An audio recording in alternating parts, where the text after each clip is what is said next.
ಅಸಹಜ ಲೈಂಗಿಕ ದೌರ್ಜನ್ಯ ಕೇಸ್ನಲ್ಲಿ ಸೂರಜ್ ಅರೆಸ್ಟ್ ಆಗಿರ್ತಕ್ಕಂಥದ್ದು. ಸೂರಜ್ ಕೇಸನ್ನು ಈಗ CID ತನಿಖೆಗೆ ಕೊಡಲಾಗಿದೆ. ತನಿಖಾಧಿಕಾರಿಗಳನ್ನು ನೇಮಕ ಮಾಡಿದೆ ಸರ್ಕಾರ. ಪ್ರಜ್ವಲ್ ಕೇಸ್ ತನಿಖೆ ಮಾಡ್ತಾ ಇದ್ದಾರೆ SIT ಮುಖ್ಯಸ್ಥ BK ಸಿಂಗ್. ಹಾಗಾಗಿ ಮತ್ತೋರ್ವ ಅಧಿಕಾರಿ ಸುಧೀರ್ ರೆಡ್ಡಿ ಅವರನ್ನು ತನಿಖಾಧಿಕಾರಿಯನ್ನಾಗಿ ಈ ಪ್ರಕರಣಕ್ಕೆ ಸಂಬಂಧಪಟ್ಟಂತೆ ನೇಮಕ ಮಾಡಲಾಗಿದೆ.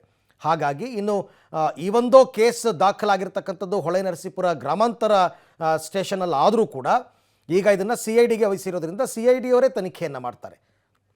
ಈ ಬಗ್ಗೆ ಕೂಡ ಮತ್ತಷ್ಟು ಮಾಹಿತಿ ನನ್ನ ಕೊಲೀಗ್ ನಾಗೇಶ್ ಅವರಿಂದ ಪಡ್ಕೊಳ್ಳೋಣ. ನಾಗೇಶ್, ಈಗ ಪ್ರಜ್ವಲ್ ಕೇಸನ್ನು SIT ರಚನೆ ಮಾಡಿದ್ರು, ಈ ಕೇಸನ್ನು CID ಕೊಟ್ಟರು, ಬಟ್ ದರ್ಶನ್ ಕೇಸನ್ನು ಪೊಲೀಸರೇ ಹ್ಯಾಂಡ್ಲ್ ಮಾಡಿದ್ರು.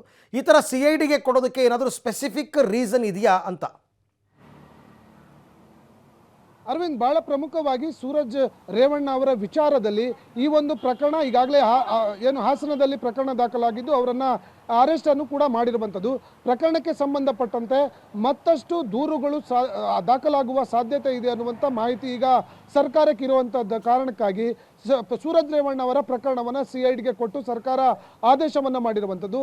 ಹಾಗಾಗಿ CIDಯಲ್ಲಿ ಒಂದು ಪ್ರಕರಣಕ್ಕಿಂತ ಹೆಚ್ಚಿನ ಪ್ರಕರಣಗಳು ದಾಖಲಾಗುವ ಸಾಧ್ಯತೆ ಇದೆ ಅನ್ನುವಂಥ ಮಾಹಿತಿ ಲಭ್ಯವಾದಂಥ ಸಂದರ್ಭದಲ್ಲಿ ಮತ್ತು ಗಂಭೀರ ಸ್ವರೂಪದ ಪ್ರಕರಣಗಳಾದಂಥ ಸಂದರ್ಭದಲ್ಲಿ ಅಂತಹ ಪ್ರಕರಣವನ್ನು ಹೆಚ್ಚಿನ ವಿಚಾರಣೆಗೆ ಅವಕಾಶವಿರೋದ್ರಿಂದ CID ಅಧಿಕಾರಿಗಳಿಗೆ ಈ ಒಂದು ಪ್ರಕರಣವನ್ನು ವರ್ಗಾವಣೆ ಮಾಡಿರುವಂಥದ್ದು. ಅದೇ ರೀತಿ ಇದು ಕೂಡ ಸೂರಜ್ ರೇವಣ್ಣ ವಿಚಾರದಲ್ಲೂ ಕೂಡ ಮತ್ತಷ್ಟು ದೂರುಗಳು ಬರುವ ಸಾಧ್ಯತೆ ಇದೆ ಅನ್ನುವಂಥ ಅನುಮಾನಗಳು ಇರೋ ಕಾರಣಕ್ಕಾಗಿ ಈ ಒಂದು ಪ್ರಕರಣವನ್ನು ಕೂಡ CID ಅಧಿಕಾರಿಗಳಿಗೆ ವರ್ಗಾವಣೆ ಮಾಡಿ ಸರ್ಕಾರ ಆದೇಶವನ್ನು ಮಾಡಿರುವಂಥದ್ದು.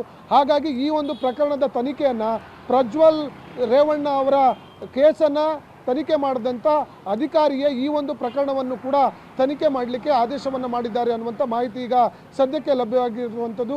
BK ಸಿಂಗ್ ಅವರ ಸೂಪರ್ವೈಸ್ನಲ್ಲೇ ಈ ಒಂದು ತನಿಖೆ ಕೂಡ ನಡೆಯುತ್ತೆ ಅನ್ನುವಂಥ ಮಾಹಿತಿ ಈಗ ಸದ್ಯಕ್ಕೆ ಲಭ್ಯವಾಗ್ತಿರುವಂಥದ್ದು. ಅರವಿಂದ್, ಓಕೆ, ಥ್ಯಾಂಕ್ ಯು ತಮ್ಮ ಎಲ್ಲ ಮಾಹಿತಿಗೆ ನಾಗೇಶ್. ಒಟ್ಟಾರೆ ಈಗ ಪ್ರಕರಣವನ್ನು CID ಹೆಗಲಿಗೆ ಸರ್ಕಾರ ಕೊಟ್ಟಿದೆ. CID ಅಧಿಕಾರಿಗಳು ಮುಂದಿನ ವಿಚಾರಣೆಯನ್ನು ಮಾಡ್ತಾರೆ.